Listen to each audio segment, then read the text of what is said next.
Fala galera, mais um vídeo aqui no canal Boni Esportes. Conto com o seu like aí no vídeo e a sua inscrição aqui no canal, hein?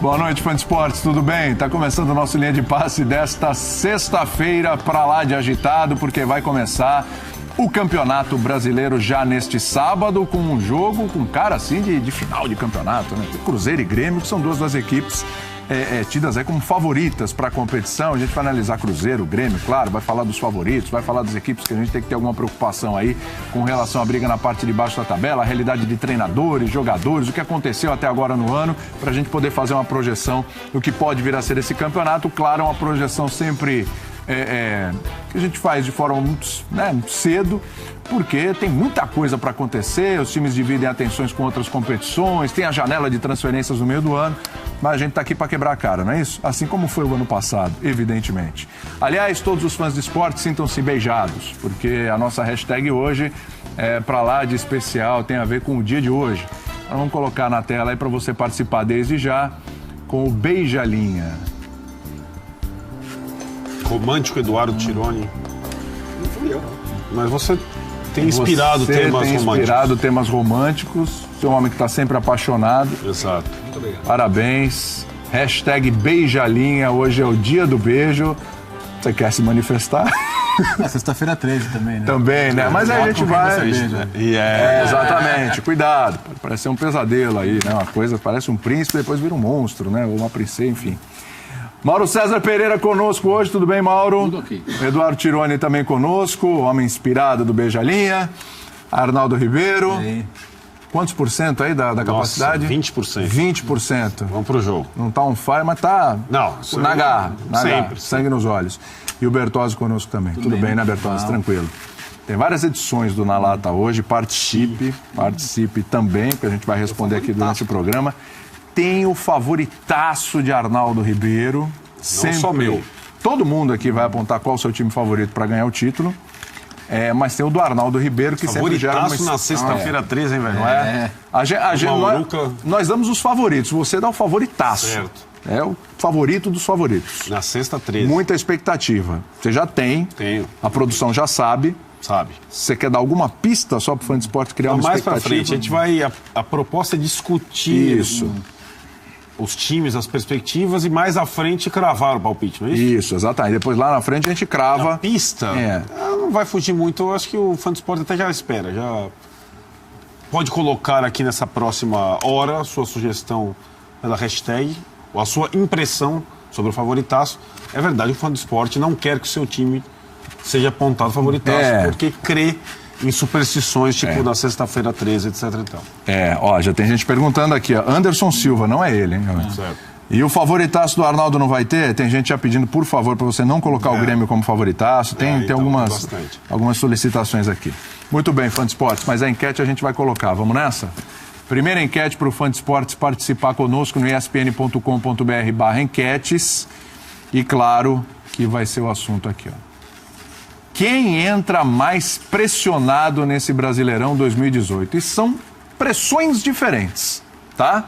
E a gente vai analisar. Vamos lá? O Atlético Mineiro talvez não entre pressionado por um título, mas tem uma pressão ali em cima do treinador, se efetiva ou se não efetiva, uma pressão de repente por vaga na Libertadores. O Internacional também pode ser aí que seja uma coisa fora de título, questão de título talvez seria demais para o Inter, ou não. Mas por uma boa participação no campeonato, por retomar o caminho da Libertadores também.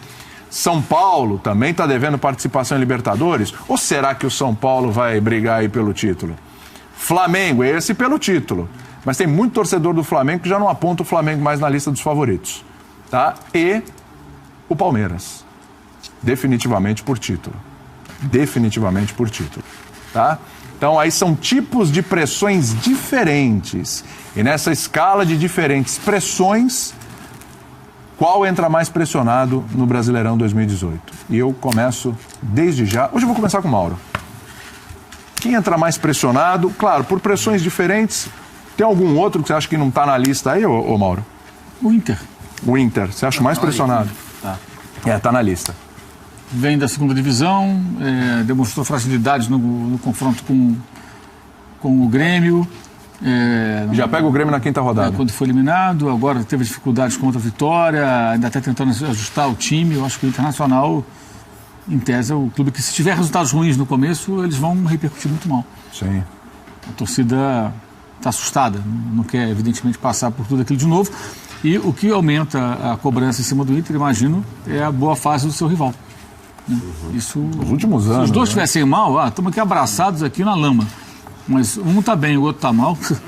Isso aumenta a pressão. Acho que o Inter é quem entra numa situação mais desconfortável. No melhor período do Grêmio, o Inter ainda foi para a Série B pela primeira vez em sua história, né? E ainda teve o confronto aí desse ano, eliminado pelo Grêmio. Faz sentido. Tironi. Acho que o Flamengo entra bem impressionado. Acho que o Flamengo, dos 12 grandes, definiu por último o seu treinador para o Campeonato Brasileiro e definiu daquele jeito, né? É o Barbieri, vamos ver como é que vai ser, como é que não vai ser e tal. Aliás, estamos falando de dois clubes que, assim, nenhuma certeza para o Odair Helma. Não, nenhuma. Nem para... Se quinta rodada perdeu lá para o Grêmio e não está bem, já se atrapalha. Pois é. E o Barbieri também? Interrogação. Completa interrogação. E então acho que...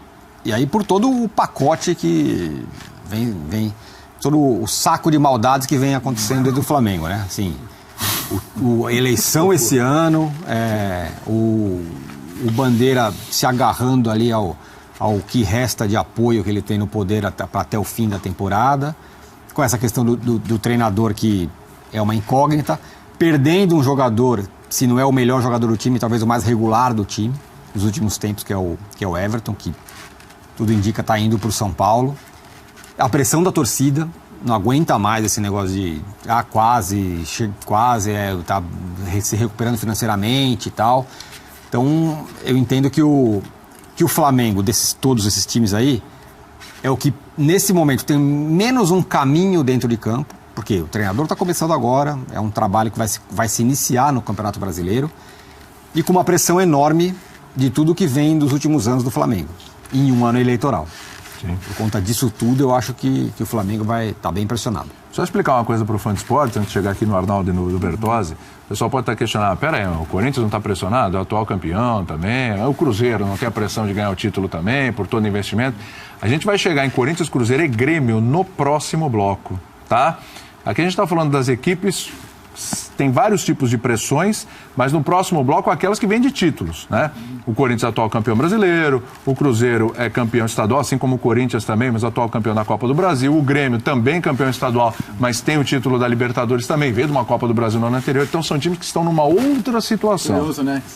Os três que ganharam os principais títulos do ano passado também carimbaram os estaduais. Exatamente. Né? E aí é curioso isso, porque, por exemplo, se você está em 10º e o seu rival está em 9º, é uma coisa. Se você está em 5º e o seu rival está em 1º, é outra. Então, por mais que a avaliação às vezes tenha que ser específica daquele time, não dá para separar as coisas. Sim. Não dá para separar as coisas. Então, assim, o Palmeiras está fazendo um baita investimento, né? Tá montando um elenco forte, ainda mais forte que o do ano passado. Ano passado chegou em 2º, mas quem chegou em 1º foi o Corinthians, né? Então tem essa questão, né? Acho que depende muito também da situação do rival para avaliar os graus de pressão, os níveis de pressão. Porque, por exemplo, nessa lista aí estão citados Atlético e Inter. Ninguém acha que eles vão ser campeões brasileiros com os times que eles têm hoje. Mas os adversários deles podem ser. E aí é um inferno, porque às vezes você pode fazer um campeonato digno, mas não basta. Né? Não basta, porque a pressão tá enorme. Então acho que essas questões também são muito relevantes na hora. Mas como você disse, são pressões diferentes. A pressão do Palmeiras é justificar o investimento, a do Flamengo também é mais pesada ainda, porque o Palmeiras, mal ou bem, nos últimos anos conseguiu já ganhar alguns títulos importantes. Então são pressões diferentes. Mas é interessante ver essa questão da gangorra, né? O peso do que o seu rival está fazendo torna a sua vida um inferno, às vezes. Eu acho que assim, esses 5 times citados aí, eles estão ou com pouco crédito com seus torcedores ou sem crédito. Por isso a diferenciação do Cruzeiro, do Grêmio, do Corinthians. O Corinthians não precisa nem falar, né? Que com pouca perspectiva foi ganhando. E as pessoas diferentes, acho que você consegue até agrupar Atlético e Inter, tal, por essa coincidência que o Léo falou, dos rivais, bem. E a questão de um jejum de um título nacional histórico, né? O Atlético desde 71, o Inter desde 79, são daqueles 12 grandes que há mais tempo não vencem, tem essa questão. Nesse meio tempo, eles ganharam outras coisas importantes. Seu sucesso tanto do Atlético quanto do Inter no âmbito sul-americano e tal, mas essa coisa do Brasileirão fica, né? Uma coisa pesada. O Palmeiras não tem como discutir, é um time que tem investido para ganhar tudo. Isso. Se não ganha tudo, tá pressionado. E tá pressionado, não ganhou nada ano passado. Então não tem nem discussão. Já parte do...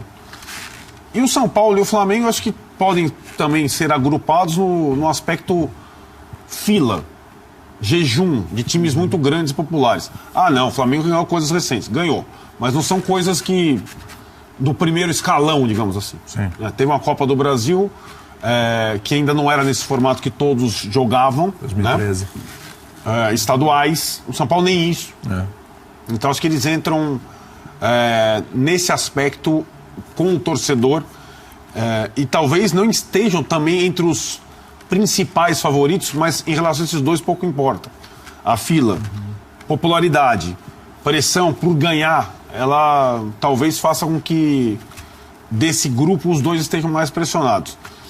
Acho que aí, tentando comparar a situação, esse exemplo que o Tironi deu de contratação, foi incrível como tem repercutido essa contratação do Everton, porque é como se nós dois estamos no mesmo barco. Você tem um jogador interessante, eu vou pegar o teu jogador. Então o São Paulo não está só contratando um jogador, está tirando um jogador importante do Flamengo. Como que tem sido... Qual o impacto desse tipo de negócio com dois times na mesma raia? São Paulo faz um investimento talvez muito alto para um jogador bom e regular. O São Paulo tem feito investimentos altos para jogadores bons e regulares e só, que não fazem tanta diferença, talvez muito por conta da fila de títulos. Então o São Paulo está tentando de todas as formas. E eu acho que o Flamengo, nesse hiato de comando, e aí é treinador, o hiato do comando do futebol, se viu surpreendido de repente, uma semana em que estava preocupado, num mês, com o novo treinador, que ele ouviu 2 nãos, ele vai perdendo um jogador essencial, entendeu? Sim. Eu acho que essa situação desses dois clubes que rodam técnicos pra caramba, São Paulo e Flamengo, que trocaram de técnicos nos últimos tempos, é uma brincadeira. Muito. Ou você, com um comando mais sólido do futebol, consegue um norte, ou essa fila não vai acabar. Não me parece, para os dois, que seja no Campeonato Brasileiro desse ano. Os dois estão em outras frentes. Tem várias frentes aí surgindo. São Paulo está na Sul-Americana, Copa do Brasil, Brasileiro. O Flamengo, Libertadores, Brasileiro, Copa do Brasil daqui a pouco. Antes da Copa antes da Copa do Mundo. Já começa. Então, assim, talvez não seja o Brasileirão de pontos corridos que seja o torneio mais afável para esses dois gigantes pressionados. Você acha que na hora do vamos ver os dois podem abdicar? Não digo abdicar, mas eu acho que é difícil esperar dos dois regularidade nível alto. Né? A gente pode ter o que a gente teve no ano passado, que é um time saindo da curva, como o Corinthians. As ligas europeias desse ano mostraram muito isso também. Né? A maioria decidida em dezembro. E a gente vê na Inglaterra, por exemplo, vários times abaixo do Manchester City com campanha de campeão. Mas o Manchester City descolou. Pode ser campeão aí nesses próximos dias. O Corinthians fez um pouco isso o ano passado.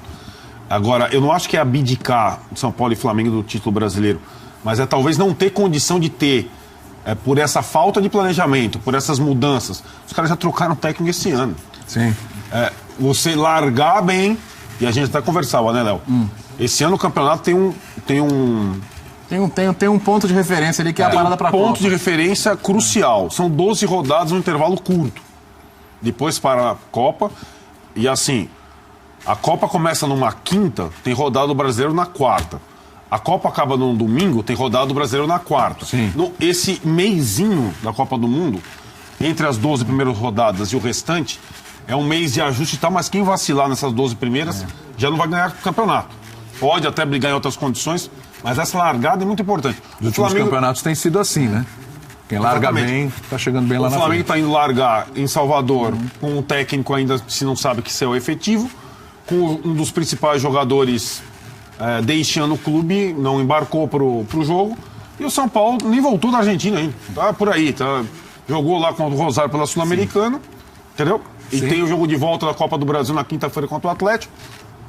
Eu não sinto nesses gigantes condição para acabar a fila via Brasileirão. Não consigo. Que pensa, são 12 rodadas em 2 meses. Nesse meio tem jogos de volta da Sul-Americana, tem definição de fase de grupos de Libertadores e Copa do Brasil com a entrada dos times da Libertadores. Isso. Olha quanta coisa em 2 meses, não tem respiro mais. Não né? tem respiro. E aí é aquela história, se eu quiser, como o brasileiro está no começo, eu vou fazer uma opção aqui pelas Copas. Já ficou provado que assim, não dá. O único respiro, né? entre aspas... Quem não está entre os 3 primeiros na 10ª rodada, na 11ª rodada, não vai chegar. O único respiro, vamos dizer, entre aspas, que tem na primeira fase é a fase da Libertadores para quem se garantir logo. Porque aí pode descartar algum jogo aí no meio do caminho, no final da primeira fase, né? Que a Copa para no fim da primeira fase, né? Isso. Então, mas aí vai precisar dar uma remada boa antes, sei lá, o Palmeiras, que tá uma boa colocação e tal. Ganha mais 3 pontos, 6, tá classificado. Né? Dá para descartar. Boca dá para tentar descartar um jogo no meio do caminho, mas de resto, todo mundo tá com o fio na mão. E um outro fator, é claro, são poucos os times que vão perder jogadores para a Copa, mas dia 20, todo mundo, área. Então você está falando em 6 ou 7 rodadas, se não me engano, sem os jogadores de Copa do Mundo. Então, pensa, se o Grêmio tem um jogador convocado, um ou mais, os jogadores estrangeiros também podem ser convocados. Então, você está falando de algumas rodadas. Agora não é que que o brasileiro vai parar uma semana da Copa, o brasileiro vai parar na véspera da Copa. Então, a gente vai ter um número considerável aí, praticamente 1/3 do primeiro turno, sem jogadores de Copa. Sim. Isso, pensa bem, o que é perder esses jogadores? Do primeiro turno é mais da metade. Então. 19 rodadas, vai ter 12. Então, a partir da 6ª ou 7ª, não lembro de cabeça, mas o Leonardo pode até conferir depois.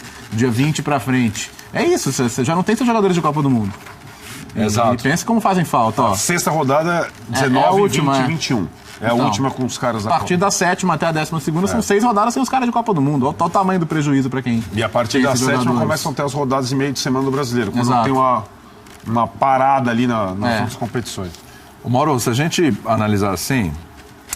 o Palmeiras tem 7 pontos, é líder do seu grupo na Libertadores. O Palmeiras chegou na decisão do Paulista. Se a gente analisar assim, pura e simplesmente, superficialmente, parece que é líder do grupo, tem um Boca ali e tal.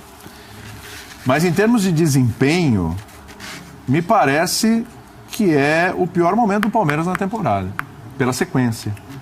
A dificuldade que teve para passar pelo Santos, a dificuldade com o Corinthians, acabou perdendo o título, e a forma como atuou contra o Boca Juniors nesse meio de semana. É um começo de brasileiro, de novo, é sempre começo, mas é um começo de brasileiro assim que preocupa. Já teve um tempo no ano para tentar ajustar algumas coisas, algumas peças, taticamente, o Roger desenvolveu o trabalho dele. O Palmeiras chega um pouquinho abaixo do que se imaginava nesse momento, Mauro? Chega.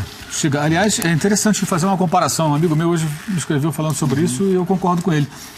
A repercussão de Flamengo 2, River Plate 2 com gol do River no final. Péssimo, que desastre. Nossa, olha o Flamengo. E o Flamengo foi prejudicado pela arbitragem, com gol impedido. Né? Jogando sem torcida. Jogou sem torcida. O Palmeiras jogou no estádio lotado. São os 2 gigantes argentinos. Tudo bem que o River também não vinha numa fase muito boa. Mas o próprio Boca não está no seu melhor momento. Está com folga na tabela do Campeonato Argentino, muito mais em função do que construiu lá atrás do que nesse momento exato. Embora não esteja numa fase tão ruim quanto era do River quando veio ao Brasil enfrentar o Flamengo. Tomou um gol no final também. Sim. E com torcida, com casa cheia, com uma renda espetacular. E a repercussão não foi a mesma. Detalhe, vindo de uma derrota em casa para o Corinthians numa final de campeonato, com torcida única. Precisando do empate. É evidente que o momento do Palmeiras não é bom. Aliás, o Roger deu uma entrevista, até o pessoal no bate-bola estava discutindo sobre isso, no Data ESPN fez uma análise. Ele tenta tirar a culpa do Antônio Carlos, na minha visão, justamente para quê? Para tentar diluir entre os outros não deixar satanizar um jogador. Então, esse cara é o vilão, porque ele sabe que os outros zagueiros ele conta menos ainda. Embora sejam mais badalados e mais caros, é com o Antônio Carlos que ele está se virando. Então tem que salvar o jogador. Mas foi desastroso o que aconteceu. A falha individual, as duas falhas, né? A falha que gerou o gol do Boca e a falha que gerou o gol do empate do Palmeiras. Mas quando você ganha um presente desses, você abraça e fala, não, agora eu vou sair daqui com os 3 pontos. Aí você dá um vacilo daquele, né? Há erros de outros jogadores, mas o erro do Antônio Carlos é grotesco. É grotesco. Zagueiro faz a cobertura. Então quando ele se vê numa situação em que o companheiro, de alguma forma, não fez o seu papel, e o atacante era só o Pavon, que é o cara mais perigoso do time. O mais perigoso do Boca não é o Tevez, é o Pavon. Hoje não é o Tevez. Até fez o gol, mas o perigoso é o Pavon. O cara que cria jogadas, é o cara que bagunça a defesa adversária. E você tem a chance de dar uma bicanca na criança, mandar para fora do estádio, 3 pontos na conta, e você não acerta a bola, é um erro técnico absurdamente grave. E aconteceu, como houve um erro técnico grave do goleiro do Flamengo, tão caro e badalado, o Diego Alves, naquele gol que ele aceitou no chute lá, mais ou menos, do Monumental de Núñez. A bola viajou, então e foi parar dentro do gol. Né? Negócio horroroso. É uma falha também grotesca para um goleiro tão badalado, tão falado, com currículo e tudo mais. Então, traçando esse paralelo, acho que é evidente que o momento não é bom. Embora tenhamos convivido nos últimos dias com uma grande cortina de fumaça utilizada pelos dirigentes do Palmeiras, mais especificamente por seu presidente, em função da polêmica lá do pênalti, interferência externa, que eu acho que é uma outra discussão, e que joga a sujeira para baixo do tapete, tenta esconder os problemas de um time que ainda não se ajustou. É claro que no mundo ideal, o Roger e todos os outros técnicos teriam mais tempo, não teriam jogos de meio de semana, poderiam preparar as suas equipes de forma mais adequada. Ok, tudo bem, mas esse mundo ideal não existe. Não existe. Mas a sorte do Palmeiras é que ganhou aquele jogo lá em Barranquilla. Teve uma expulsão do jogador do Júnior muito cedo, o Palmeiras tirou proveito, não tem nada com isso. Mas era um jogo que poderia ter sido mais complicado. Se perde lá, está com 4 pontos, a repercussão seria maior. O próprio Felipe Melo tentou pautar a entrevista coletiva depois do jogo de quarta-feira, mudando o rumo do assunto, tentando minimizar e tudo, papapá. Apareceu o Diego do Flamengo falando, novamente uma comparação boa com o Flamengo. Olha como eles são parecidos. Em grana, investimento e em problemas também. Olha como tem semelhança. Nenhum dos dois está assustado. A diferença é que o Palmeiras tem um técnico definido, claro, é ele, é o Roger, que nós também, estou dizendo que ele tem que sair, nada disso não. Só acho que o trabalho ainda não atingiu um nível que já poderia, de fato, como você falou, ter sido alcançado. O time já poderia estar jogando mais. Né? E um detalhe que é importante, eu até entendi a estratégia no jogo de ida contra o Corinthians, fora de casa, abraçar 1-0 e ficar com ele. Foi bem sucedido, a primeira parte do plano, mas a segunda parte foi um desastre, porque perdeu o campeonato. É um plano que tem 2 etapas, e fora e em casa. E a estratégia foi dele. Ele até fugiu um pouco das suas naturais características e jogou parecia o Mano Menezes. Abraçado com aquele 1-0, o Corinthians com a dificuldade crônica, ele poderia ter usado mais. De repente faz 2-0 em Itaquera, aí não tinha jeito. Não tinha jeito. E nós vimos o quê? Inclusive o Marcos Rocha, lembrando seus tempos de Atlético, fazendo cobrança de lateral num verdadeiro cuca-bol. Não que o cuca-bol seja só isso, mas é uma das características, né? No primeiro tempo. No primeiro tempo, o Marcos Rocha batia lateral na área do Corinthians. Então, olha, tem problemas aí. Tem, digamos, limitação de alguns jogadores. Isso a gente vem falando desde o começo do ano. A defesa, a zaga especialmente, é desequilibrada em relação a outros setores que tiveram mais investimento. Não por acaso o Palmeiras busca um zagueiro que ainda não encontrou e continua buscando. E vai acabar contratando cedo ou tarde mais um zagueiro. Um cara mais, né, de um outro nível. Essa é a ideia. E o time dependendo desse tipo de coisa, desse tipo de artifício. Porque ainda não está no ponto. Pode ser que atinja, né? Mas hoje, quando começar o campeonato, nesse primeiro momento, a impressão que dá é que o Palmeiras realmente não é um time...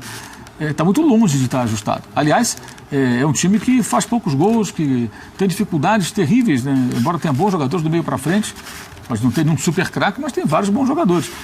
Foi um chute a gol contra o Boca, um chute a gol no alvo, que foi derivado de uma falha individual grave do Raro, do jogador do time argentino. Então, acho que o Palmeiras está realmente numa situação ainda assim, bem abaixo. E é um clube que tem uma torcida muito impaciente, né? Que até agora não se revoltou, está mais revoltado com a federação e tal. Mas o Palmeiras precisa jogar. E tem que ser rápido isso. Não dá para esperar mais não. Porque caso contrário vai começar a ter problemas, vai começar a ter cobrança. E essas cobranças são naturais até. Algumas são exageradas, eventualmente, mas são naturais. Você tem dinheiro, contrata jogador, monta um elenco pesado. E para quê? Para perder para o Corinthians? Que não consegue contratar um centroavante? Enquanto o Palmeiras traz jogadores caros, gasta um dinheirão no jogador que nem joga, que é o Scarpa, o Palmeiras se dá o luxo de contratar e pagar uma bela quantia ao Scarpa e seu agente para que ele fique ali na possibilidade de jogar de acordo com a justiça do trabalho. Olha que luxo. Quem pode fazer isso?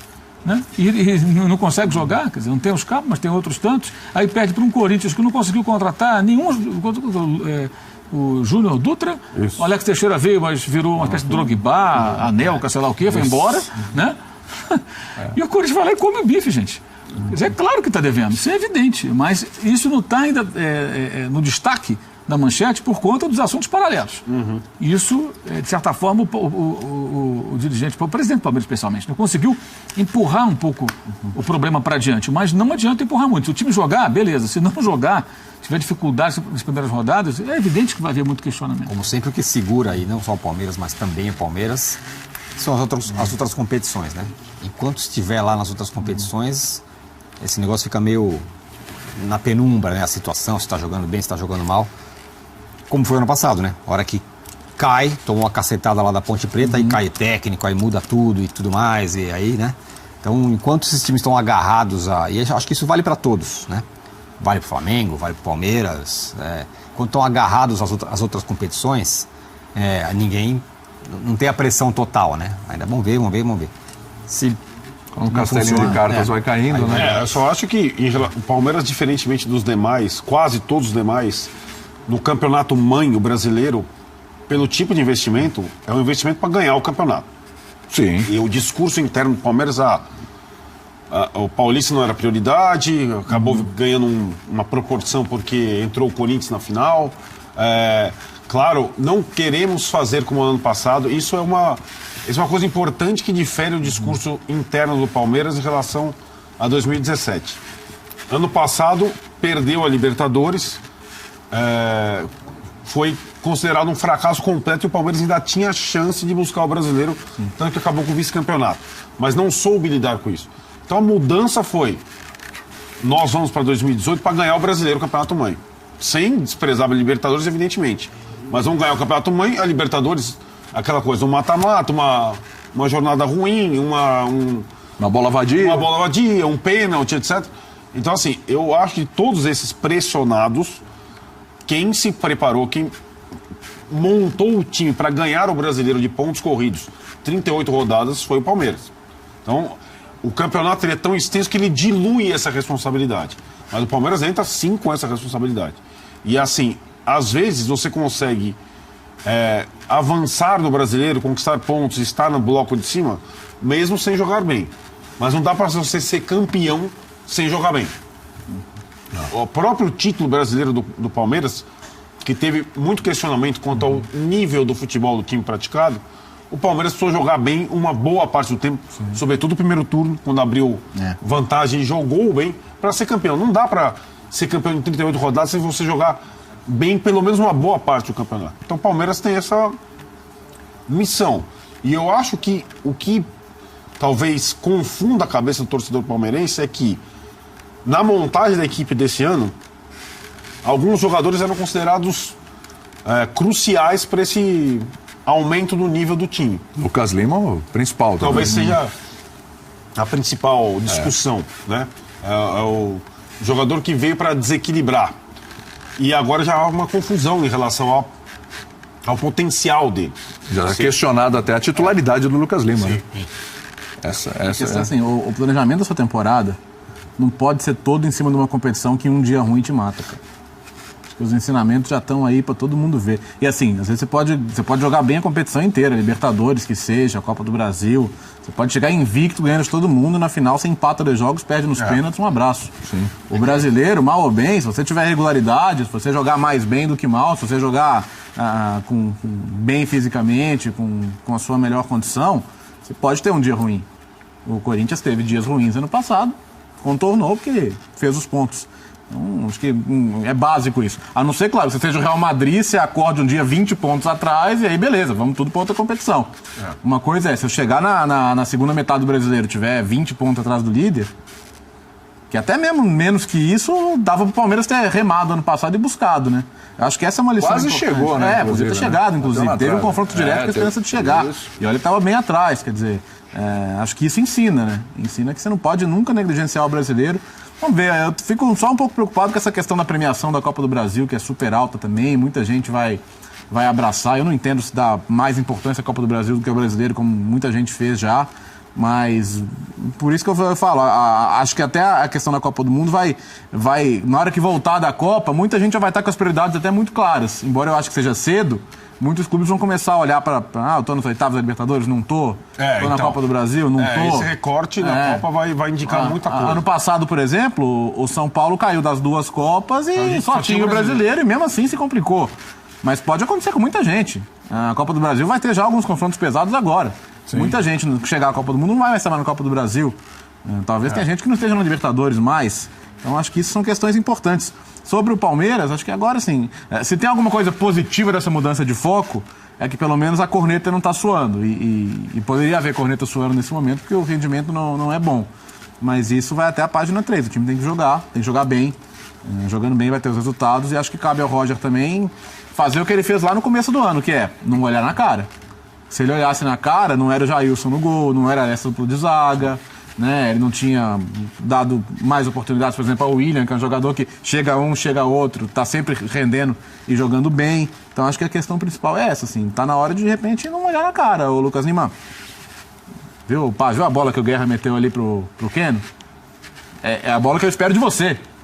Entendeu? É a jogada que você tem que fazer. Você é o cara que tem que deixar o atacante essa cara do gol. Você é o cara que não veio aqui pra tocar pro lado. Pra tocar pro lado é o contrato mais barato, pô. Acho que essa questão tem que ter, porque o Zé Elias falou outro dia no Bate-Bola Bom Dia. A grande vantagem de um elenco numeroso não é só poder trocar um machucado, poder poupar jogadores. É estimular a competição interna. É você falar pro cara, se você não jogar, vai jogar o outro. Porque eu sei que o outro vai te oferecer a mesma coisa que você, ou melhor. Então acho que essa que é a questão que o Roger tem que ver agora. É saber individualmente também tirar o melhor de cada um e através dessa competição interna. Né? A gente vai falar do Corinthians no segundo bloco, mas só para... É que o Corinthians derrubou algumas teses esse último ano, né? Pode ser que não se repita isso, mas a tese do elenco é uma. Não, porque com um elenco numeroso, bom, você vai e é campeão. O Corinthians foi campeão com o inverso disso. O elenco apertado ali, que tinha 13 jogadores no máximo, e foi campeão. Sim. E com nenhum super craque. Tudo bem, Jô em estado de graça, é verdade, mas só. Então, tem isso, né? O fato de você técnico também, né? O técnico, outra enfim, tese. que era... então, o fato de você ter um elenco numeroso como tem o Palmeiras, como ainda tem o Flamengo, não sei se tem sido garantia de muitas coisas, não. Deixa eu colocar uma outra enquete aqui, foi até bom você falar nisso, porque eu tenho uma outra enquete para chamar. E ela vem no momento adequado agora, o pessoal participando também, a gente vai responder isso aqui. Eu vou falar de Flamengo também, porque o Flamengo entrou entre os favoritos no ano passado, começou o campeonato também em 2016, por que não? Se reforçou e tudo, pensou em título. E esse ano o foco parece que é outro. Não é favorito não. Vamos lá, essa próxima enquete agora. O campeão brasileiro será resultado do quê, meus amigos? Vamos lá, vamos às opções. Será resultado da continuidade do trabalho, né?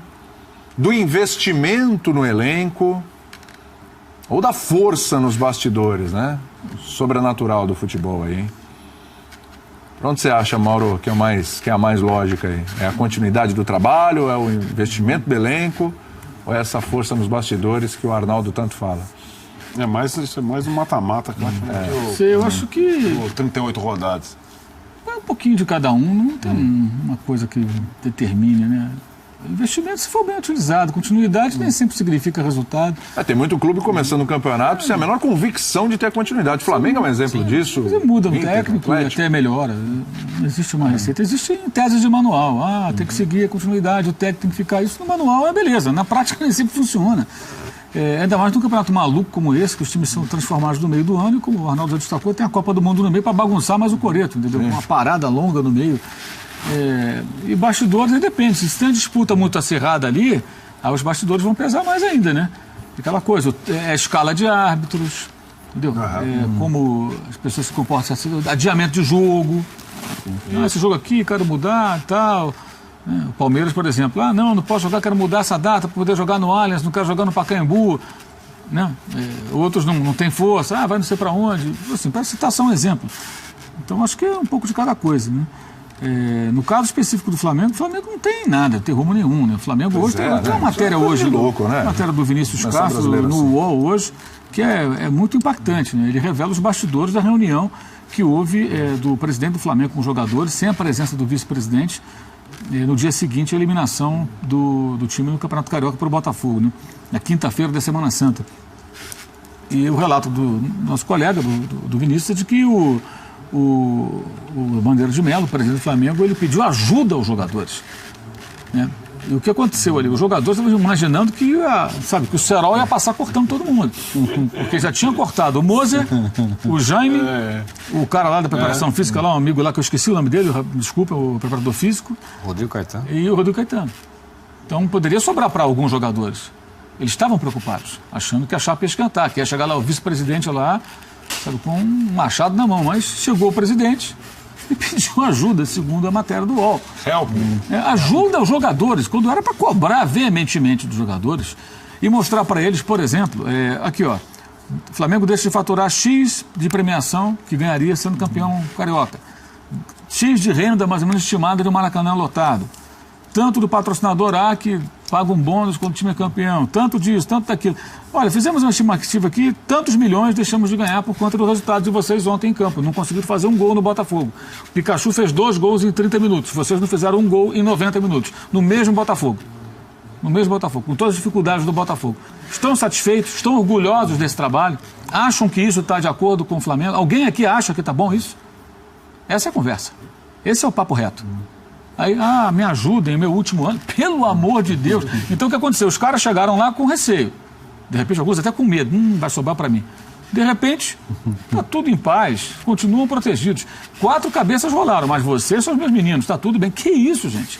Onde você pode pensar em chegar a algum lugar? Eu até acho, falei isso no bate-bola ontem, eu até acho que pode ser que o Flamengo faça bons jogos no começo do campeonato por uma simples razão. Os jogadores querem o Barbieri. Isso pesa. Eles não querem um técnico medalhão que chegue lá e possa socar a mesa e falar, sai você, tiro você, você não quer, você vamos correr. O que falamos do Lucas Lima, pegar um Diego e botar um Diego no banco, que é um dos líderes do elenco.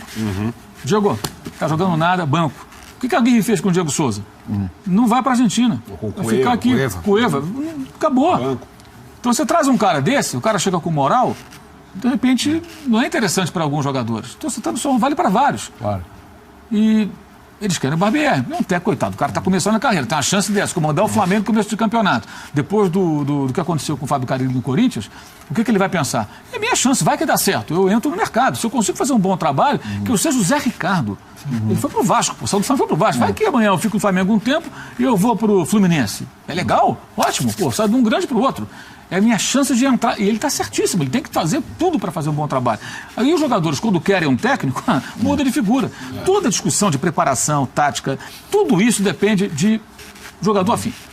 O jogador não está afim, não adianta. Você pode colocar ali o Guardiola, pode colocar o Wilp Heinz com 72 anos, pode colocar o Mourinho, os 3 juntos. Não adianta.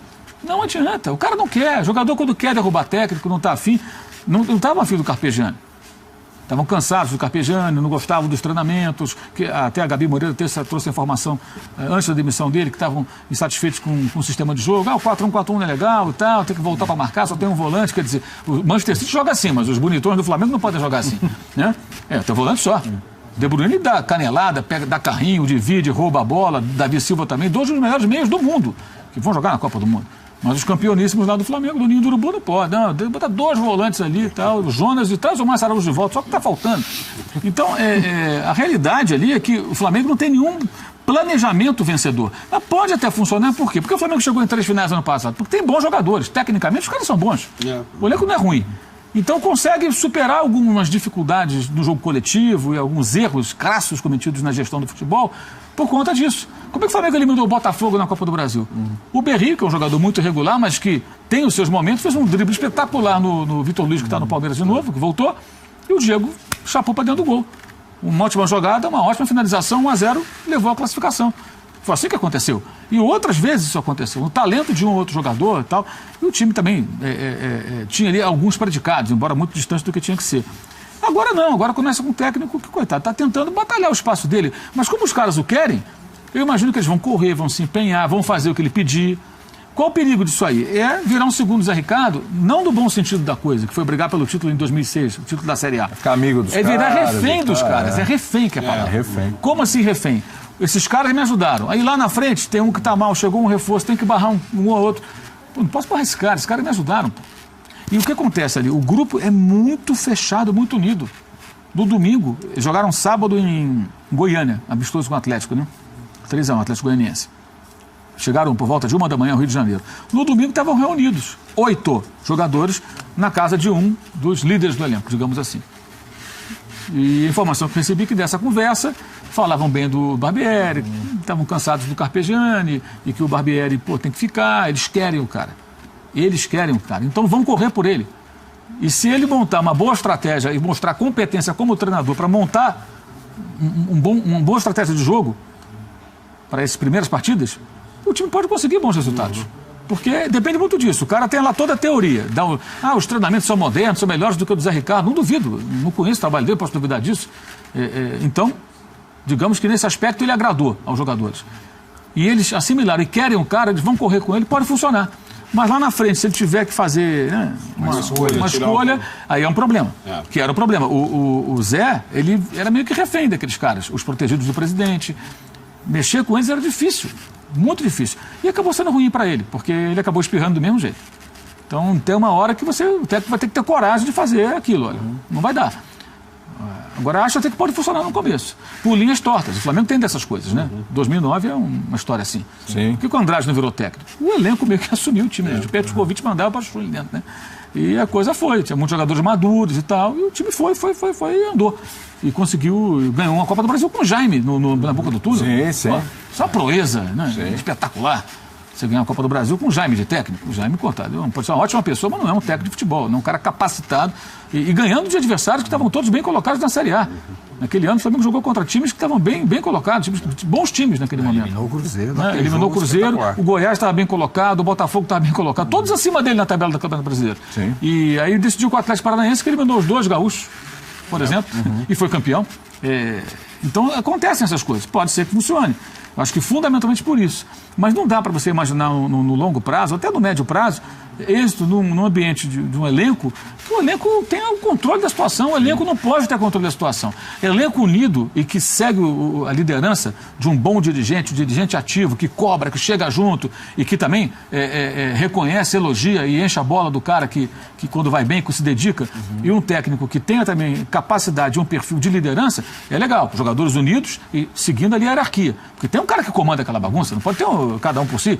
Agora, quando o elenco vira um organismo de vida própria, com essa força que o elenco do Flamengo tem, e um presidente que não consegue se impor, que não parece nem interessado em fazê-lo, é difícil. Só essas coisas inexplicáveis do futebol podem levar para algum lugar. O São Paulo tem isso hoje? O Aguirre é esse... Não, com relação ao treinador. O Aguirre é esse cara com esse poder, um cara que chega... Pelo menos parece com as costas quentes, a escolha do triunvirato lá e tudo. Ele tem esse poder hoje. Porque o São Paulo tem algumas coisas para acertar também nesse caminho. Claro. Diego Souza, Rodrigo Caio, enfim. Cueva. Na verdade, assim, a descrição do Mauro é muito interessante porque acho que ela é o oposto que o São Paulo vive hoje. O São Paulo é um elenco, o elenco do São Paulo, que no final do ano passado encontrou uma harmonia muito pela presença do Hernanes, que era uma liderança técnica e também fora de campo, em termos de todos os aspectos, com aquela liderança excêntrica, digamos assim. Ele não é mais assim hoje, né? O Hernanes já se foi, outros jogadores vieram, outros jogadores renomados, digamos assim, ou rodados, e o São Paulo trocou o treinador. O que difere, o Mauro falou, um grupo que segue a hierarquia, um comando forte no departamento de futebol, um técnico com afinidade com esse comando, e aí vai desaguar no grupo de jogadores, que pode se unir ou não. O São Paulo está tentando, e eu acho, na minha opinião, enfim, organizar de cima para baixo. Então, assim, a presença dos jogadores Raí, Ricardo Rocha e Lugano no comando do futebol ela já deu alguns resultados nesse aspecto. Os paraquedistas, porque daí você não pode depender, isso que é fogo no futebol, né? Você não pode depender de dirigente lunático que não entende, não entende, que acha que o time perde, não gosta do jogador, gosta de outro, acorda mal, come o café errado, manda o cara embora, não dá. Então o que aconteceu lá, e as brigas políticas que esses clubes têm, o Flamengo tem muito, o São Paulo tem demais. Hoje elas já não chegam mais no elenco porque o futebol está comandado por esses caras. Não que o São Paulo não esteja uma zona ainda. Existe ainda lá, outro dia o comandante de Cotia não quis emprestar o sub-20 ao time para fazer jogo do treino com o profissional, entendeu?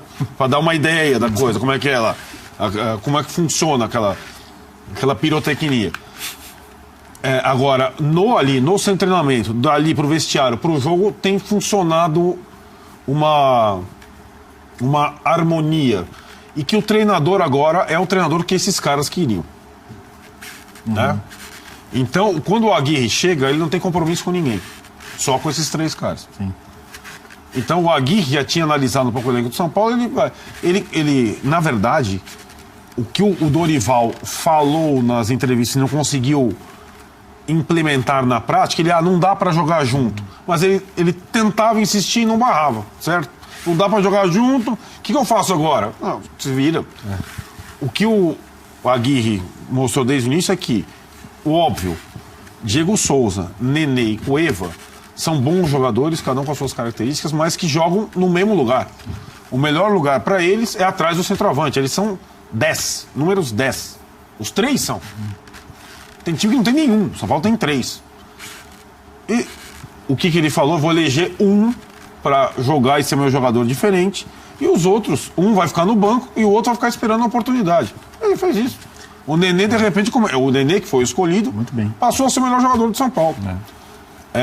Num esquema que o favorece. Evidente, também. Ele até já verbalizou isso. Então, vai chegando nos jogadores, entendeu? Sim. Vai chegando, vai contaminando favoravelmente os jogadores mais importantes do time. O Petros, que era o líder do Dorival, chegou a ficar no banco. Entendeu, sacou qual já voltou contra o Rosário, foi um dos principais jogadores do time no aspecto de liderança. Então acho que o Aguirre, sem compromissos prévios, tem conseguido montar um time competitivo. E o que o torcedor de São Paulo gosta? O torcedor de São Paulo gosta de time que rala, dá carrinho, 3 zagueiros e vitória simples. O torcedor de São Paulo não se ilude com... São Paulo teve um time genial na vida, foi o time dos Menudos na década de 80. O torcedor de São Paulo quer... E o Aguirre entendeu isso, sacou isso, um momento de fila, de pressão, e tem procurado primeiro dar a característica de time brigador a esse time. Que não pode necessariamente ser brilhante no primeiro momento, e não é, mas que é mais consistente, sofre poucos gols agora e valoriza cada partida. Foi eliminado pelo Corinthians, um gol no final de novo? Foi. Perdeu para o Atlético Paranaense na Arena Baixada de novo? Sim. Também. Não ganhou na Argentina de novo? Também não ganhou. Só que nas 3 participações, as 3 fora de casa, o time não saiu chamuscado. É curioso, né?